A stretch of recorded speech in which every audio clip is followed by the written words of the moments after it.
With his latest incursion into Russia, Ukraine's President Volodymyr Zelensky is dogging the West, insulting them, saying they're not giving him enough stuff, and that, by the way, you're pretty naive for even worrying about what Russia's going to do because Russia's so weak.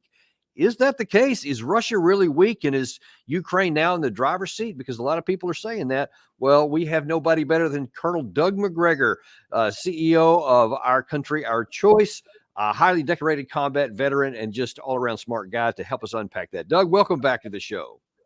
Happy to be with you. Well, you may not have a lot of thoughts on this subject. I don't know what you may be thinking, but I just want to get into some of this because there's just been some really crazy stuff. And just for those who may not have seen, I want to just real quick show the map of what's been going on when we say that they've made an incursion into Russia. It sounds like they've invaded the country, but when you look at this map, like the Institute for the Study of War, which of course has terrible analysis, but really good maps. When you look at this map, it looks like, wow, that's a lot of territory. There's allegedly like up to several hundred square kilometers. It sounds a lot, but when you look at that lower right-hand corner and you see that the area of detail of the map, it's almost so small it doesn't show up. So it's relatively small in strategic terms, even operational terms, but you can't dismiss it. So it has been some fairly embarrassing, I think, for the Russian side. Now, I wonder, first of all, before I even get into some of the details, just what are your thoughts on the fact that Ukraine was able to pull off this much, and what does it actually mean? I'm not surprised that they found a hole in the border area, and it's not really a hole. You know, this is a border of about 1,000 kilometers, and much of it, this is, in other words, between Ukraine and Russia, much of it is densely forested with rivers, hills, and there are many areas in Ukraine that simply don't have very many people living in them. Most of the population in Russia and Ukraine is concentrated, frankly, in the larger cities. Between the cities, the roads and bridges and so forth aren't always the best, but there are actually relatively few villages. In this particular area where they chose to penetrate, there was almost no one. And I think they had perhaps 50 policemen that were stationed in the area.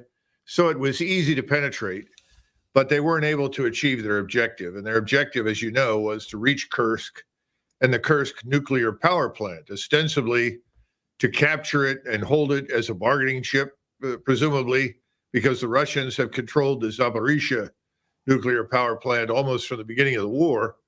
And the Ukrainians thought that they could capture this thing and they might be able to make some capital out of it, or worse, they could cause an accident that would do enormous damage. In any case, they got about 25 miles and were stopped dead in their tracks as the Russians began assembling strike forces as well as maneuver forces to stop them. Now, it's interesting in terms of what has happened, because this has been portrayed as a big embarrassment for the Russian side. And I think to a certain extent it probably is. But the Western media especially has been hyping this up, that this has changed the nature of the war. Now Russia's on its back foot.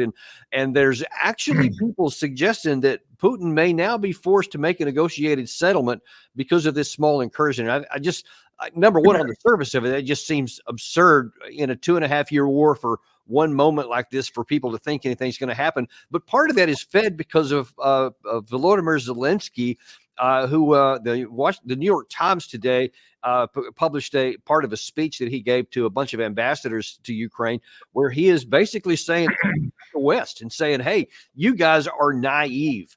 In fact, this article, which came out just a couple hours ago, says the whole naive, illusory concept of so-called red lines regarding Russia, which dominated the assessment of the war by some partners, has crumbled, past tense, these days, somewhere near Sudzha.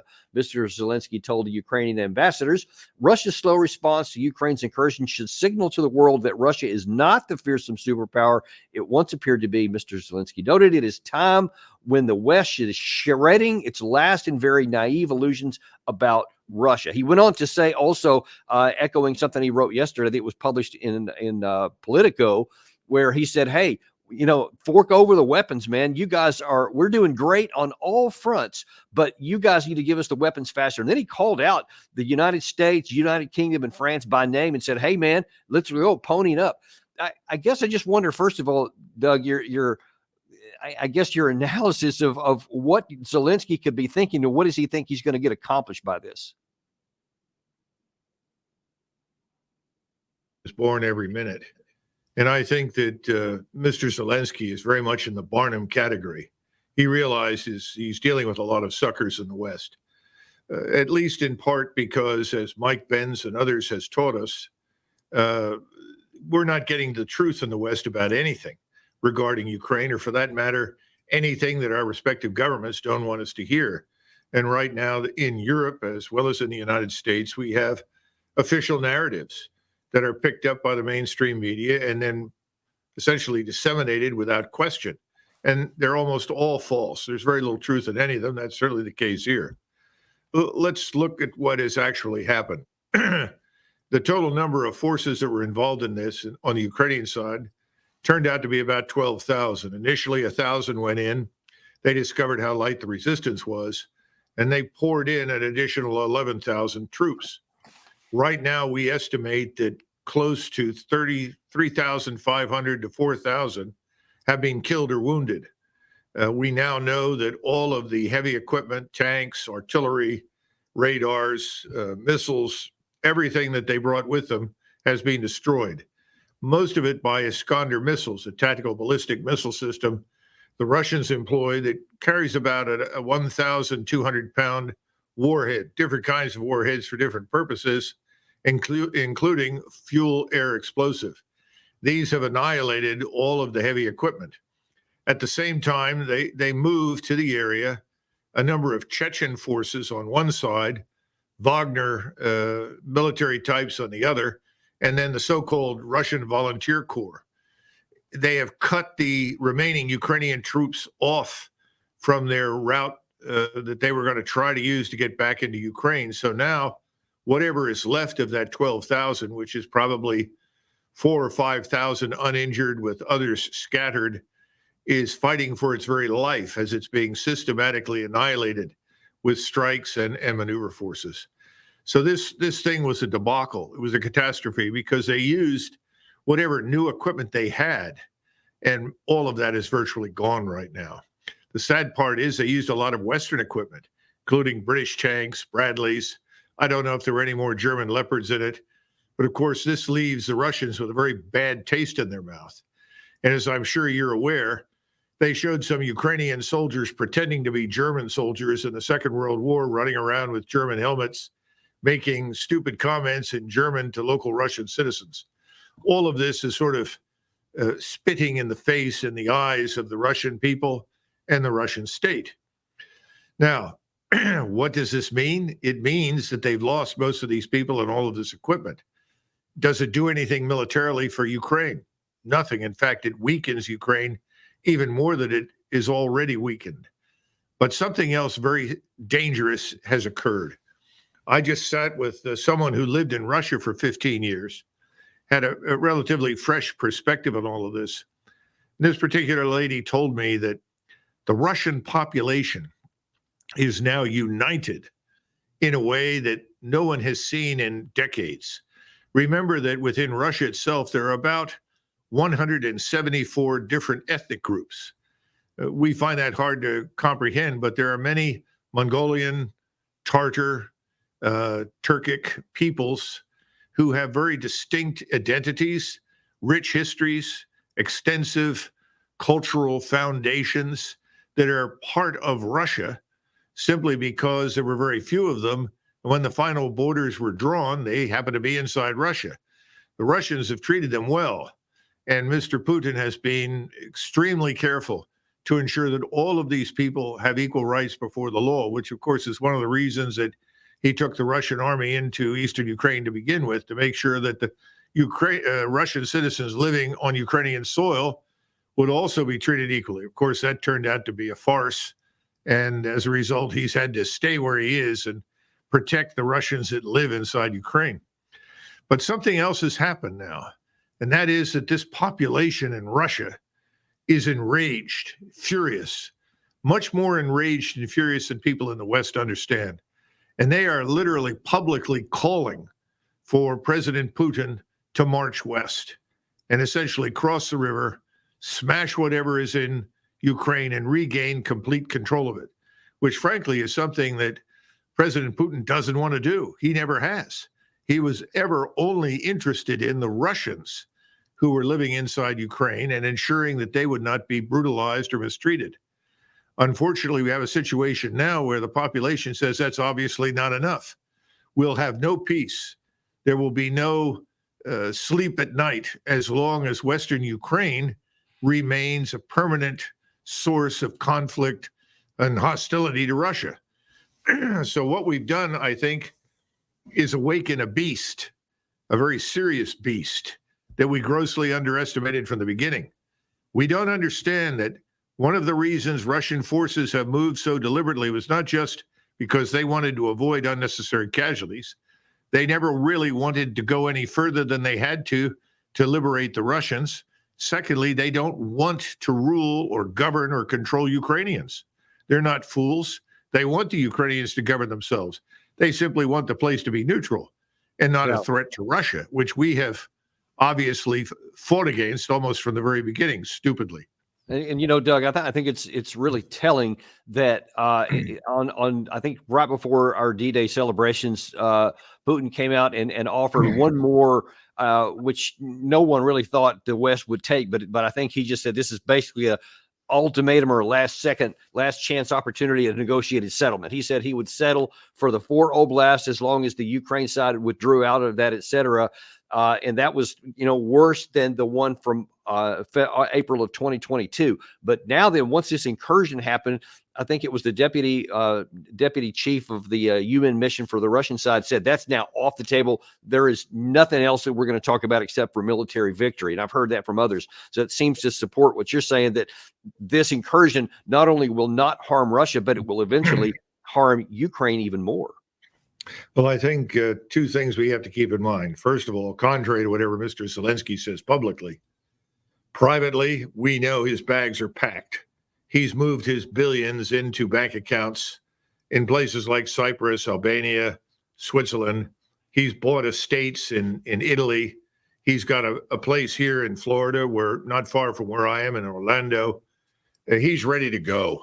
And as soon as it becomes obvious to him that the Russians are advancing on him, he's going to be on a plane, and he'll probably pack that with whatever cash is left, just as we saw in Afghanistan. Some of your viewers will remember that people left Afghanistan and that corrupt government with carloads of U.S. cash. I think you're going to see something very similar when the time comes with Mr. Zelensky. That is, of course, if the Ukrainians, who are increasingly sick of him, contrary to what we're told in the mainstream media, don't bump him off, which I think is a real possibility. In fact, it may be Ukrainian soldiers who have been paying a horrible price in this war that eventually dispose of him. But there's something else that the audience needs to understand. The Germans in particular, I know the Germans overwhelmingly want nothing to do with a war against Russia. Contrary to what people have said, they are absolutely not Nazis. They're not interested in that. If anybody doesn't want anything to do with National Socialism and Nazism, it's the Germans. True for the Austrians. It's true, as far as I can tell, with everybody. So I think it's time for the governments in Germany and other countries to be removed. And the electorates have to stand up. They have to stand up to these terrible, corrupt governments that have been proselytizing for us, pushing lies and bad policies on our behalf, and get rid of them.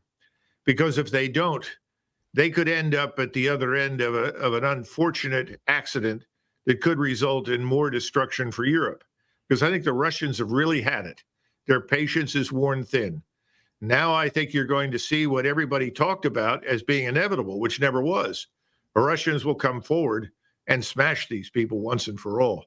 Yeah, all the evidence corroborates what you were saying there. It has from the beginning that Putin was always looking for a negotiated settlement, but that does appear to have changed right now. And I wonder if you could touch on one other aspect of this. You said at the outset here that as obviously the Ukrainian objective was this or that, but they have actually changed what they have said several times. And I wonder if you can kind of read the tea leaves here and tell me what you think they were really after, because Zelensky at first just said, well, this is to cause pain to Russia, like they caused pain to us. And then he said, well, actually, no, this is to get it a better condition for a negotiated settlement. And now he says that, no, this is actually a buffer area, to saying the same thing that Russia said when they went in north of Kharkiv.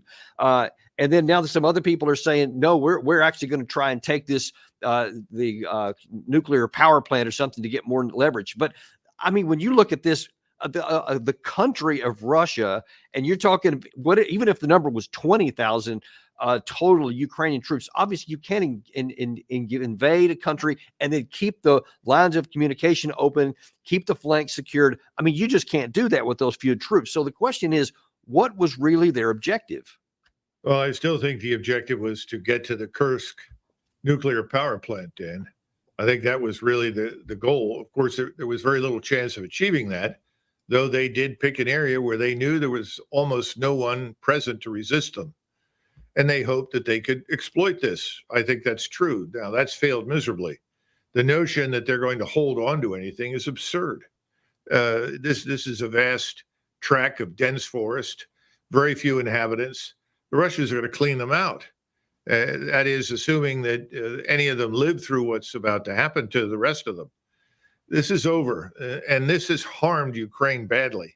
It's harmed its military capability, it's harmed its position in the world, and it's harmed us. But sadly, I think this was an idea cooked up at NATO. And it seems as though the British had a big hand in this, as did the Americans. And again, we know that it was NATO that kept pushing, primarily British and Americans, to continually attack Russian defenses, which made no sense. This made no sense. This was worse than a gamble. This is just a wasteful exercise in disposing of whatever good troops you had left. And remember, we're hearing reports that perhaps as many as 2,000 of these troops may have been British and Americans in Ukrainian uniform, operating either as mercenaries or whatever. You know, they talk about sheep dipping people and moving them between the CIA and the U.S. Armed Forces. Maybe this is another move to move them from the U.S. Armed Forces directly into the Ukrainian force. And we also know there were numbers of Polish troops, although I'm surprised, given the heavy losses that the Poles have taken, that they would go back in again for another serious beating. So this is a catastrophe. This is not good. And anyone who believes anything that Zelensky says needs to see a psychiatrist. There is no truth in anything this man says, or for that matter, has ever said. Well, and that's I guess brings us to another point here directly related to that, because what he has said publicly was that this was all our idea. We didn't coordinate with anybody else. In fact, we kept them in the dark. Americans are mad, but it's just something that we had to do. But someone else doesn't believe that, and it's the Russian foreign minister when he said this. Всем прекрасно понятно, что никогда Зеленский не решился бы на это, а это, безусловно, Зеленского решение. Как он сейчас хвалится, что создает буферную зону, наносит ущерб российскому государству. Никогда бы он на это не решился, если бы ему не поручили Соединенные Штаты Америки. Так же, как Соединенные Штаты Америки, теперь уже ни у кого сомнений нет, стоят за взрывами северных потоков, которые взрывы оставили Европу без дешевого российского топлива и, соответственно, без устойчивой основы экономического развития. Okay, so here's the question. If Russia does believe that, and at this point, it almost doesn't matter whether it's true or not. It only matters what they believe. And certainly there's a lot of plausibility behind it. But what is going to be the consequence in any actions that Russia may take? Because if they believe that the U.S. was behind this, not just using American weapons into Russian territory, but now actually promoting an armed incursion into the country, what might they do in response to it in terms of the United States? Well, whenever we ask that question, we tend to move or migrate in the direction of what I would call dumb answers. Someone will stand up and say, well, they're obviously going to escalate to the nuclear level. No, that's ridiculous. They have no interest in doing that. They, under no circumstances, want to challenge us or confront us on the nuclear level. Absolutely not. They're also not necessarily interested in attacking NATO bases in Eastern Europe. They just don't want to widen the war. but there are things that they can do that we refer to as horizontal escalation. They have ties and sources of interest all over Europe, as well as in the Middle East and Asia. They can cause us misery and harm economically, even militarily, in ways that we don't have the preparation to deal with it. We recently had an example of this in Bulgaria. A substantial logistical strong point or concentration point for U.S. and NATO forces was attacked and destroyed. A lot of materiel was lost. And people said, well, these were discontented Bulgarians. Well, that may have been true, but let's not be foolish.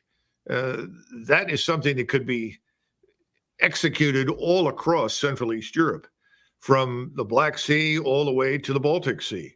In other words, they have the ability to attack, destroy, not just in cyberspace, but physically, things that are real importance to us in terms of sustaining our military presence and our influence. So, we've talked about, Russia's control and influence over North Korea. Russia can pull a string, hit a button, and suddenly North Korea begins to rattle sabers, threatens to use a nuclear weapon, all the usual sort of thing. They can do things in Central Asia that we haven't even begun to think about. So the point is, they will act against us. We will be harmed in many ways, but there will be no direct military confrontation, which I think is what the fools in Washington look for. They're not interested in it. We shouldn't be interested in it. Yeah, we definitely shouldn't be interested in it. And I wonder if, see, I fear that a lot of these people in the United States, in the so-called elite, and I hate to even say it out loud, but like Lindsey Graham, and he only because he's on TV all the time, not that he has any intellectual more compass and capabilities, but he was gleeful in talking about this thing and said, yeah, let's go kick Putin's ass and all this kind of stuff.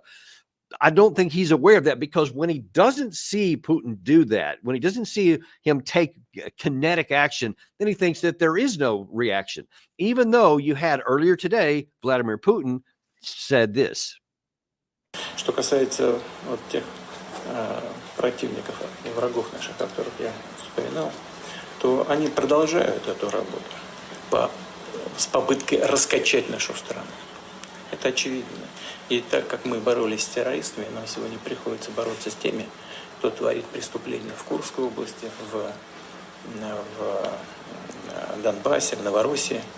Но так же, как в борьбе с терроризмом мы добились своих целей, мы добьемся этих целей и на этом направлении, в борьбе с неонацизмом. И, безусловно, покараем преступников. В этом. Now, he was talking to a group of family members from the Beslan terrorist attack from, I think, 20 years ago or 15 years ago. I can't remember when it was, but it was a horrible situation where a lot of school children were killed in a terrorist attack. And he was saying, just like we dealt with that back then, we're going to deal with it now. And he's talking about this incursion into his country like it's a terrorist attack similar to that. And when you hear that, when you see like Lindsey Graham, these kind of people talking when they don't see Putin launch into an attack that they think he's not going to, how do you respond to that? Well, I think he's being very straightforward from his vantage point. This was never a serious military operation because it had zero chance of being successful. So from his vantage point, it really is a terrorist attack. They moved into the territory. They terrorized the people that they encountered. They inflicted whatever modest damage that they could, and then they planned to withdraw because they could never reach their objective, whatever their original purpose was, which I still think was the nuclear power plant. So he's saying we'll treat it as a terrorist attack. And I would expect that lots of people in Ukraine who have connections to this, and probably some NATO officers and personnel on the ground in Ukraine that had something to do with this, will end up dead as a result. And we'll see the Russians over time exact a price.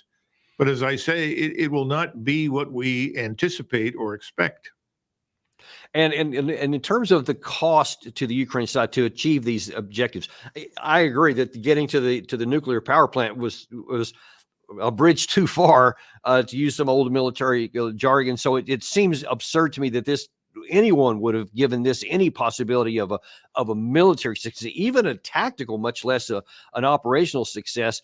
But I think that there's an even bigger immediate cost. I wonder if you could talk a little bit about that, and that is in the east, because in just the last 36 hours or so, Russia has made some pretty significant advances in the Pokrovsk area, the Toretsk, and even in the Kupiansk this morning. And it seems to me that those, whatever the number was, 15, 20,000 that were used up there and all this new equipment could have been a lot more effective in the east, but now they don't have it. Well, perhaps, but I don't think there's a great deal that Ukraine can do now. Russia essentially has a free hand. It can move and strike wherever it wants to go.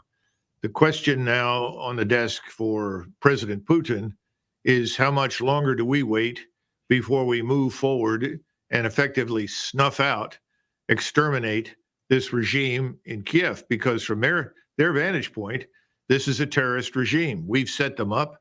Their sole purpose from the very beginning, at least in Washington, was to inflict harm on Russia. In other words, to harm and terrorize Russia and its people. Insane as that sounds to most Americans, because I don't think most Americans paid much attention from the beginning, and were all too ready to believe bad things about Russians based on decades of Cold War experience. Sadly, they didn't pay much attention. Well, they better pay attention now. This is a very serious matter.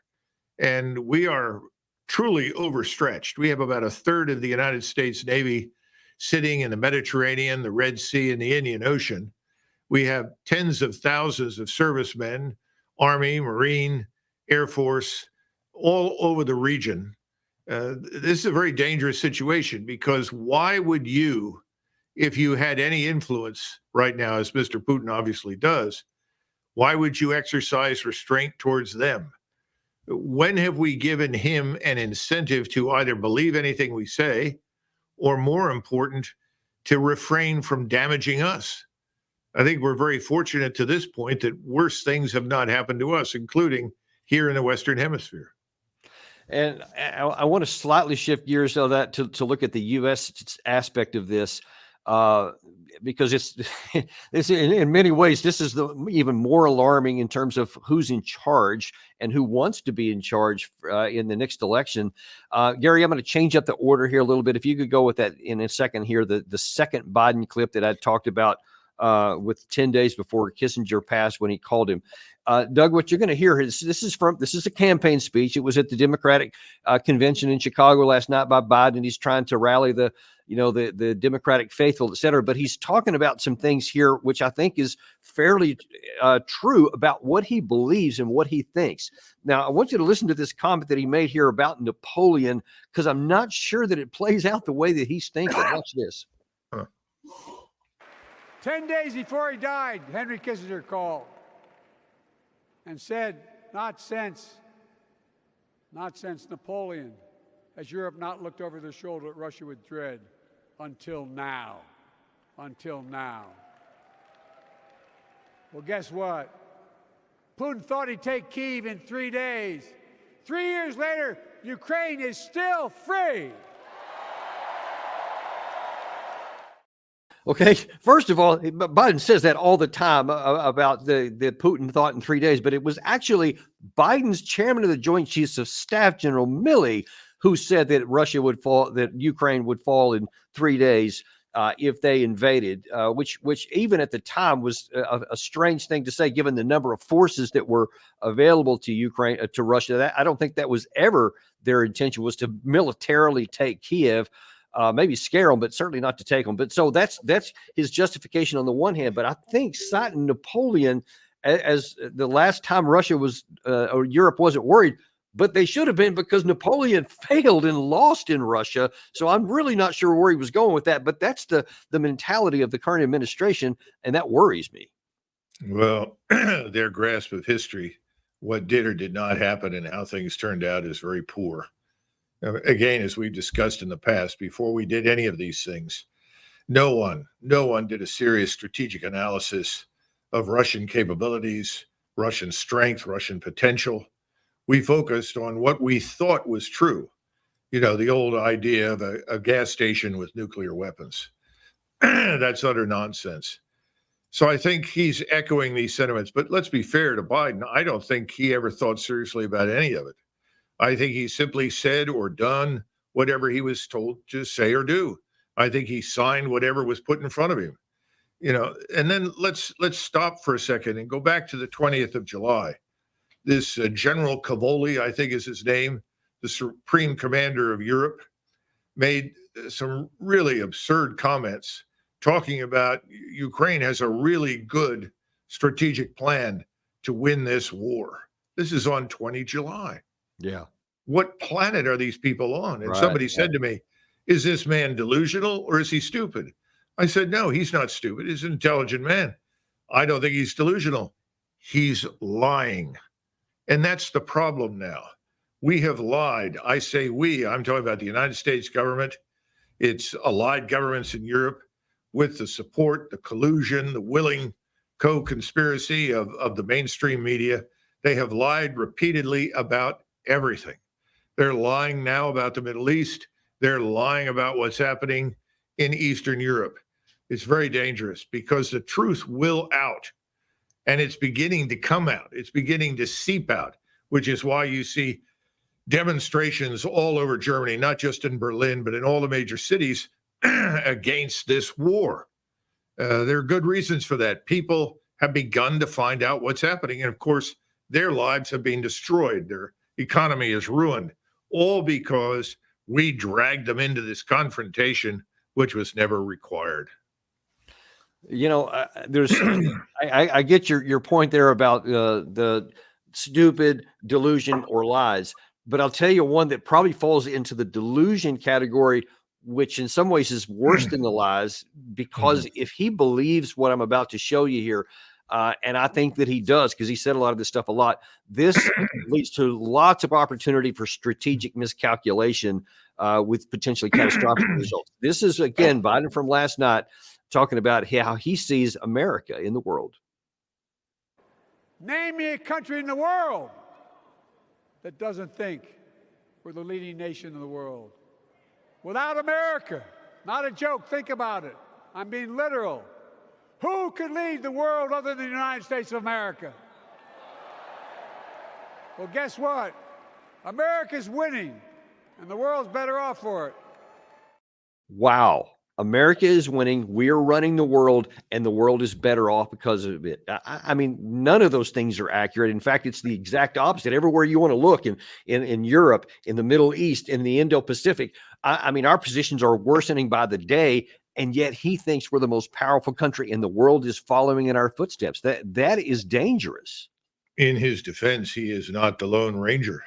He has a lot of company inside the Beltway. The country he describes doesn't exist anymore. That was the country you and I knew in 1990 and 91. Yep. The country today is very different, and Americans don't have any control over their government. They're bystanders. They're watching other people make policy decisions. In some cases, life or death decisions in the Middle East and Eastern Europe, as well as here at home with the border, and they're never consulted. They're never asked anything. They're just told to shut up and color. And unfortunately, because things here have been good, we've had a high standard of living, we live well, Americans have tended to be complacent. Well, those days are over. Our standard of living is falling. It could fall very precipitously, depending what happens in the financial markets. And again, when you walk around and you talk to people, some of whom consider themselves to be experts, you still hear people say, there's nothing wrong. We can always print more money. And as long as we can print more money, we can carry this debt in perpetuity. We've got nuclear weapons. No one is going to challenge us. The possibility that we have a nuclear stalemate where any use of a nuclear weapon will result in what we all know is mutual assured destruction. Suddenly, nuclear weapons are not useful. They're not usable. And if they are used, the world will draw back from whomever has initiated a nuclear strike, and that particular country will be a pariah and probably will end up being destroyed. So no, he could not be more remote from reality. But again, inside the Beltway, you would think it is still 1990. and you have the same cheering sections with the people, I call them the Bombs Away Club, who think that every time we bomb someone somewhere, our greatness is demonstrated. Well, that's not true. The world is really sick of us. That's why you have BRICS. That's why you have 84 countries standing around ready to join BRICS. That's why Saudi Arabia has buried the hatchet with Iran and vice versa. It's why they're trying to build an alternative to the Suez Canal that runs from the Indian Ocean in Iran all the way up through the Caucasus, through Azerbaijan, into Russia, and then ultimately Europe. People don't want to be bothered with us. We are more trouble than we are worth. We have caused them unnecessary misery and harm. So we don't enjoy the position he described anymore. We need to come to terms with that. But to do that, we have to change our behavior. And right now, no one in Washington is willing to do that. Right. Yeah, that's unfortunate and that's one of the reasons we are doing shows like this. I know you're on a lot of different networks and channels doing the same kind of thing. So at least people can at least be aware of the risk and the things that are going on so that maybe we can get more people waking up. In the last minutes that we have here, I want to shift directions a little bit from the Russia-Ukraine war back to the Middle East, because as you just pointed out, there are some major problems going on with that too. And one last section from this speech last night, and it's I'm going to stop it a couple of times here to get some specific comments from you. But this is what Biden said about Israel and how it was being directly attacked by Iran. Watch this. And we'll keep working to bring hostages home and end the war in Gaza and bring peace and security to the Middle East.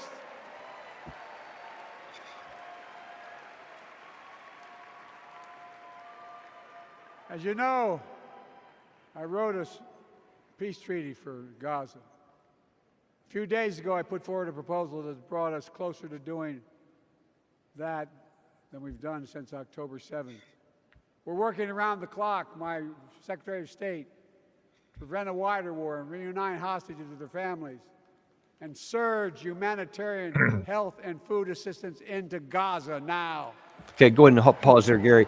So he's talking about here that Israel was attacked by Iran, and we're going to help them like we have helped them in the past. Meaning, I think back in June, April or May, I can't remember which month it was when Israel attacked. But what he doesn't mention there is why Iran attacked Israel, and that is the crucial part. Because when he characterizes this, and certainly all the people in that audience were overwhelmingly applauding, it makes it sound like Israel's just sitting around there doing nothing, and all of a sudden, here comes these darn old mean Iranians attacking them. But we're supporting Israel as they're violating international rules left and right, like when they destroyed an embassy compound in Syria, the Iranian embassy compound, and then when they assassinated the chief negotiator for the Hamas side that we claimed we're trying to get to a negotiated settlement to match our policies in Tehran, in their capital city, during a presidential inauguration. And I just ask you, I mean, just first of all, if anyone was assassinated during a presidential inauguration in America and some other country took them out in Washington, D.C., do you think that we would say, well, I mean, that was an issue between y'all, so we get that? Or would we do something more? Dan, I don't know these days. I mean, America has changed. Its government has changed. I really don't know. What I do know is that you're correct. This business of blaming Iran, or for that matter, anybody else in the Middle East for everything that's wrong, is not only misguided, it's stupid, and it's bad policy. But we've adopted that. The Israelis have insisted upon it. And the truth of the matter is that Mr. Netanyahu, not Mr. Biden or his administration, is in charge of what's happening in the Middle East. When I say in the Middle East, I mean he controls what we will or will not do militarily.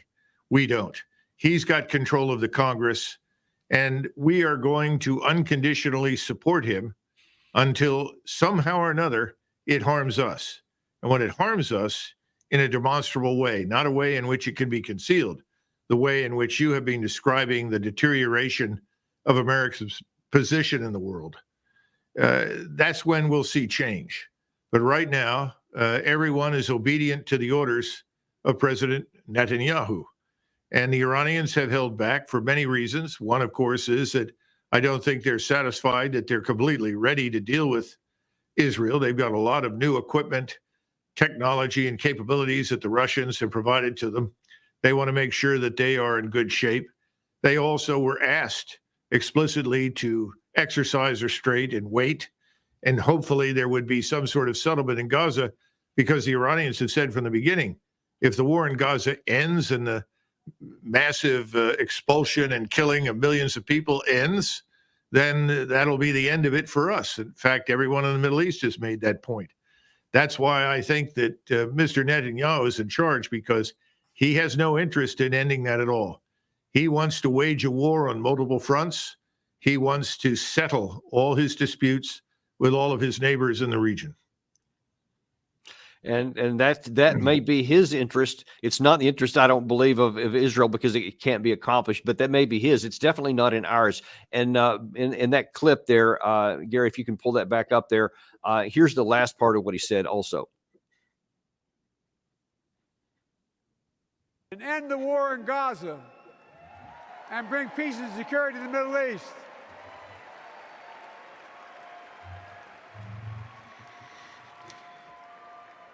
As you know, I wrote a peace treaty now to end the civilian suffering of the Palestinian people and finally deliver a ceasefire and end this war. See, that's enough. That's enough there, Gary. I think that people think that Biden is doing everything he can to bring the war to an end, and only these darn Iranians and Hamas and Hezbollah people are the only roadblocks to it. But as you just pointed out there, Doug, it's actually Netanyahu who is blocking and subverting every possibility. Even when we get close to making something happen, he seems to undercut it and then ask us for more bombs in the process, and we deliver them. And it's just painful to watch, even though you laid out the reasons why that is. Well, for him, remember, this is a once-in-a-century opportunity to, in his mind, to eliminate everyone in the region who refuses to bend the knee to Israel. That's effectively what it comes down to. And to establish the supremacy of his state in the region without any condition. So that's part of the problem. There's another issue here, though, that I think is very important, and we need to understand this. Biden doesn't know what he's talking about. I just don't think he does. I'm not saying he's lying. I just think this is someone who has no business being president. He's not mentally competent. We'll see what happens next. But I think at this point, listening to anything he says and taking it seriously is a real mistake. And let me ask you this on a practical. Just take the emotions, even take the morality out of it for the moment. Is there any possibility that Netanyahu could accomplish what he wants, i.e., to get rid of the Palestinian problem, to get rid of the Hezbollah problem, and to get rid of the Iranian problem? Is there any possibility that he could actually accomplish that, so that there is some big Israeli state from the river to the sea that doesn't include any Arabs and is secure? I think if it were ever possible, it is now impossible, because they have successfully alienated everyone in the Islamic world. And the Islamic world now has allies in the form of Russia and China, perhaps India and others, who are not going to stand for that.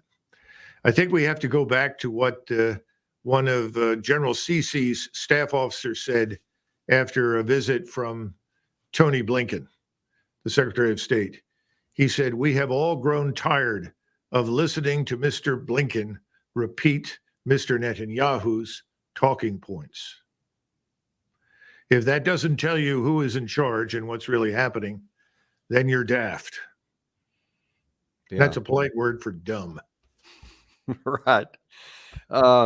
And the last section here, Gary, if you can bring up the first Blinken, the first Biden shot we didn't use a while ago. I want to circle back to that one because this one is more of a domestic issue here.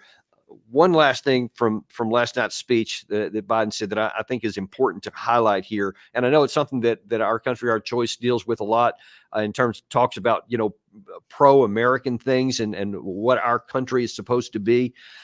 He was talking in here about the one sacred obligation that the government has. There's many obligations, but one sacred. Now, I would have assumed that he was going to say it's to keep our country safe. That was one of the primary things, but instead he said something a little different. Let's see what you think about this. I've long said we have many obligations as a nation, but I got in trouble years ago for saying I'd make no apologies. We have only one truly sacred obligation: to prepare and equip those we send to war and care for them and their families when they come home and when they don't. It's like that diplomacy doesn't exist. Talking doesn't exist. Trying to coexist with people to keep us safe and to keep our economy going.